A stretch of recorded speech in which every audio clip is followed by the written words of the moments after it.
Hey mama ungixolele sengiyoshaya amasakaza. Hey mama ungixolele sengiyoshaya amasakaza. Hey mama ungixolele sengiyoshaya amasakaza. Sakaza eduze kwenu. Cha, asibonge ukuthi njengoba ubona lana sibuka abantu ubanxenxa kakhulu ukuthi abazobhalisela ukuvota bayaphuma ke ngobuningi babo. Sinabantu abaningi abahlezi emahostela, abanye basema-TVET college, abanye nje abaseyikoleni abathi basibona isizathu sokuthi bangabhaliselana ukuvota. Sithi ke njenge-IFP sesifikile la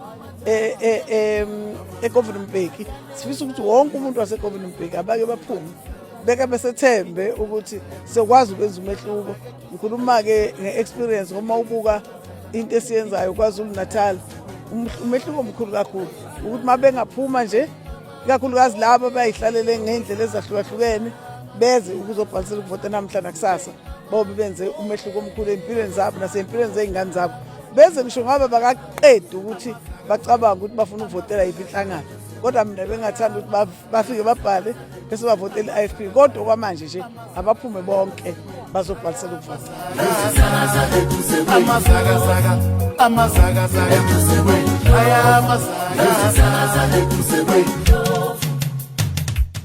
Ngenxa si-IFP ukuba abantu beze bazoregister for ukuvota.